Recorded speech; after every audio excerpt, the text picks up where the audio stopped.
Hi guys, how is your day? We're on Friday, and here where I am for the school my son attends, it's the last day of school. So we have a lot going on today and this weekend, and I'm sure you do too. And if you're watching it on the live or on the replay today, I hope you have a great end of the week, a great Friday. And if you're watching it like next week or in a couple weeks, I hope your June is going well too. So my name is Anastasia Aruz, and I am a family and child therapist and also a family life coach. And we are on day 4 of our challenge of how to have a great summer. And today we're going to be talking about boundaries and routines and how that looks in your family, why it's helpful, and why, if you have the right structure in place in your house, it's going to reduce a ton of behavior problems for you. It's going to reduce arguing, talking back. It's going to make your children happier. It's going to make you happier, and things are going to run smoother, which we all want. And then if you get to the end of this and you're like, I still need more help, I have something there for you too. So let's go ahead and get started because I'm excited for you guys to see this. Oh, this is my cat. This is Astra. Astra's our black cat we've had for like a very long time. And if you follow me on social media, we have a lot of animals. And that's something that our family seems to really want to collect. Not as much me, but everybody else, because they're a lot of work. But anyway, here we go. Structures and routines, and why are they important? Whenever you're thinking about the routines you have in your family or in your house, what does it look like? Is it flowing? Is it not so flowy? Is it hard to do? Is it something you keep up with, your husband or your partner keeps up with? What does it look like in your home? So think about that for a second.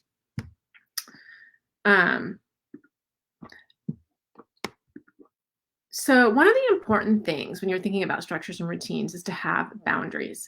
Everyone needs boundaries, including you, including your kids. At work, you have them. At school, you have them. There's lots of boundaries happening everywhere. So one of the important things about having boundaries is if you do, it's going to make the structures and routines easier to put in place. Okay. So one of the things about boundaries is it really helps teach a child patience, right? Because if you put a boundary in place, say that they want some cookies before dinner and you're like, no, we're not having cookies right now. They're going to start thinking about, I can't have a cookie. They might freak out at first, but they're going to learn some patience because maybe they'll get a cookie after dinner. And that could be something you'll say, like, we're not having cookies now, but you can have a cookie after dinner. So putting that boundary in place creates patience. It helps with problem solving. So in their little brains, they're like, oh, I can't have a cookie now. I wonder when I can have one. So they might even ask you, when can I have a cookie? And then you can say, after dinner. Let's do it after dinner. So it makes them start thinking about other ways to solve that problem of them wanting the cookie. It will also help with resourcefulness, right? If you won't give them the cookie, maybe they'll go ask somebody else. Now, that's not necessarily good, but it's teaching them that there's other ways to figure it out. And then you can set the boundaries. Say they go to your partner and like, can I have a cookie? That partner should come to you and say, what did you tell them about the cookie? And you're going to say, no, we already talked about it. She or he asked if we could have one after dinner, and we said that would be the right time to do that. It's going to teach responsibility, and it's also going to teach discipline. And if you think about it, discipline is something we all have to have. So it's really preparing them for something as they get older. Now, these boundaries need to be in place with siblings, friends, family all the time. And as if you're doing them at home, they're going to naturally occur in other places in the kids' lives. One of the also important things that helps people feel safe whenever there's boundaries, they know the predictability of what's going to happen. They don't have as much uncertainty of what you're going to react or how you're going to react. And it also reduces anxiety. And one of the biggest things I see in my private practice is anxiety. And a lot of it comes down to the kids are not feeling safe. And I don't mean like physically safe. I mean like just internally safe. And I don't think it's anything anybody's doing on purpose, but they're just not feeling emotionally safe. And I think it's because we're all over the place. We don't have boundaries. We don't have routines. We don't have things set in place. And so the kids are just kind of like, not sure of what's happening, which then causes a lot of anxiety, which then causes them problems at school, at home, with friendships, all that kind of stuff. So the biggest thing is consistency when you're thinking about this. It's the key in all of it. Whatever you do the same thing each time, whether it's dinner, bed, play dates, tech, chores, punishments, anything. It always has to be the same. Because the minute you start wishy-washy or going back on something, the kids can then become manipulative. And they're going to know you're doing that. And then it's going to be harder because that's when the arguments come into play. That's when negotiations start. And there should never be a negotiation. Once you set a boundary, once you set something in place, there's not a negotiation. It is what it is, right? And then you can explain, right? It's time to go to bed. It's 7:30. That's your bedtime. We go every night. But I don't want to go to bed. I'm not tired. It's not time for bed yet. Then you can reflect. I understand you don't want to go to bed right now. You're not tired. You don't think it's time to go to bed. Then you restate. It's 7:30. It's time to go to bed. We're going to bed now. But I don't want to go to bed. I understand you really don't want to go to bed. It's not a negotiation. It is what it is. That's the time of bed. You can also, as they get older, or even when they're little, have a book. If they are a person that can't go to bed, put some little things in place for them, little strategies to help them. But they're in bed, they're laying down, it is time. So you can always put little strategies in place. But remember, if you do that, that needs to be part of the routine, right? So you have your routine down. Same thing with dinner. However your routines are at dinner, you should try to be eating at the same time every night. That's hard during sports season and during school, but having a routine during the week. So if they have soccer one night and you get home late, just have the same thing happen every time they have soccer, or every time they have dance, or every time they have gymnastics. It just needs to be the same routine every time, and they'll fall right into place with it. Play dates is another one. One of the big things in our house is sleepovers, and that's one that gets big as they get older. And so you kind of have to think about, are you going to be a person that allows sleepovers or not allows sleepovers? And you need to have kind of a firm rule of what you think you want. Maybe they can have sleepovers with family or very close friends, but knowing with play dates, knowing what your boundaries and what your routine, what your thoughts are on that is important.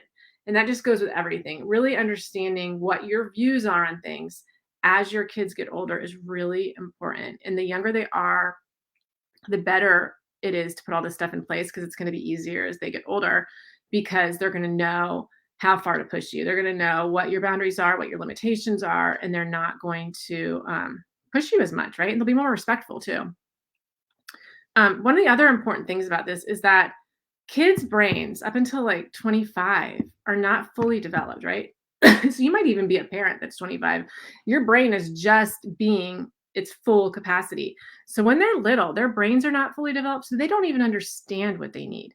So they're counting on you to put those things in place for them. And there's a ton of research on this about brains not being developed at certain ages. And that's one of the reasons, I think, we struggle so much, is we put a lot on kids that are younger than needs to be. And they make decisions that aren't always the best, and then we end up with a lot of things going wrong. So making sure that you understand that their brains are not developed, and that is why you're in charge and they're not. So them being able to trust you is really, really important. And remember, this goes both ways. You have to trust them. They have to trust you. It's important to always be honest. So when they're little, the fibs kind of come and go. But as they get older, you're going to notice that they catch you whenever you are not being honest. So making sure that you know where you stand. Be kind. You can be assertive, you can be firm, but you can also be loving when raising children. It does not have to be all or nothing. You can be kind and loving, and that will go a long way. You can also be non-judgmental, making sure that you're listening to what kids have to say. Like they want a cookie. We'll go back to the cookie scenario. I really want a cookie before dinner. Or just they don't even realize it's before dinner. I really want a cookie. Now, you could say, why would you want a cookie? That's stupid. We haven't even had dinner yet. That's being judgmental. So taking that piece out of it, you might think it's stupid, but you're also an adult. They're a kid. They don't really think that's stupid because they're hungry and they want sugar. So thinking about when you tell them different directives, are you being judgmental or are you not? Are you just listening to what they say and coming at it from a way where you're going to be reflective and hear them? Being assertive, make sure you're communicating, explaining why you're making the decisions you're doing, why the things are happening in the house. Less words is better. I've learned this as I've worked with children over the years. Too many words, too much conversation is just going to cause them to like blank out.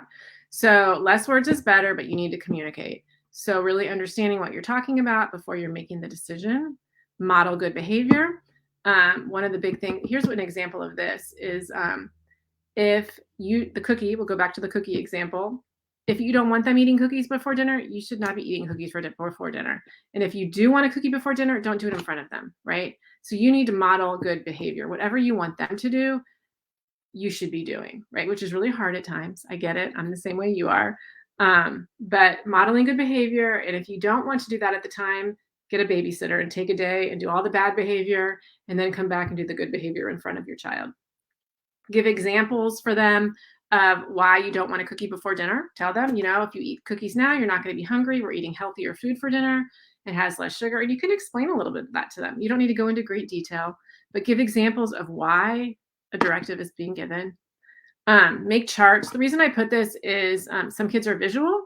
So if you have a kid that has a really hard time with boundaries, limitations, all that kind of stuff, do a chart. Put a chart of your expectations up on your fridge or somewhere in your house. They're very helpful. If you need examples of that, I can help you definitely with that. Listen to their limits. Listen to what their limits are. Listen to what they have to say to you. It's really important that you guys are both ways with the trust, but you're the adult, so you get to make the ultimate decision. Just know why you're making the decisions that you're making. Couple other things. Let me make sure I'm hitting everything. The other big thing, I think, if we go back, one more, I forgot to mention this, is the boundaries. When you're doing the boundaries, the other reason it's really, really important is because kids work best when they know expectations. If you think of school, if you think of classes you're taking, there are always expectations that are in place. And the reason why is because it works well when you have a group of kids or one kid or whatever. So making sure that you understand that children work best if there are boundaries and expectations. It will completely reduce their anxiety because they know what is going to happen. It also reduces stress. It helps with habit building. If you're trying to build healthy habits in your kids and you want them to do better than you've done, then you need to start changing and modeling what you want from them. And I think that was pretty much all I wanted to share about this whole topic. But I want to tell you one more thing. So if you have found this challenge interesting, helpful, I am going to be doing a masterclass in July. You're going to have to sign up for it. It's going to be July 18th, 19th, and the 20th. It's going to be a small group or however many people want to join in, probably small. I'm going to keep it small because I want to do individual attention. I'm going to work one-on-one with you if you have specific issues going on at home. If you have specific problems, I can work with you one-on-one and help you kind of come up with a plan of how to fix that and how to make it better at home.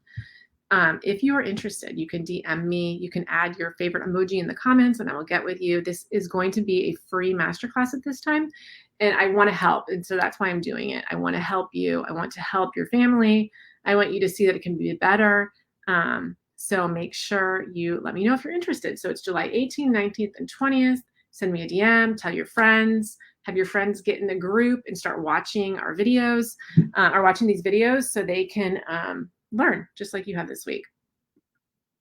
And so journal time. I know you've been keeping a journal with your calendar this week. What are your weaknesses when it comes to setting boundaries? What would you like to look different in your house? How would you like it to look different? What's happening in your home that is making it challenging? Why is there so much arguing? Why is there so much anxiety happening? So what do you want in your house to make it look different? So weaknesses, and then how would you want it to look? So look back at your rest of your journals from the past this week. We've done the calendar. We've talked about Maslow. We've talked about doing the time blocking, and all of this ties together because the more centered and grounded you are, the happier your family is going to be, including yourself. You're going to be happier. You're going to have more time. The kids are going to be more relaxed, and you will be more relaxed. Tomorrow is our final day. It's going to be on a Saturday.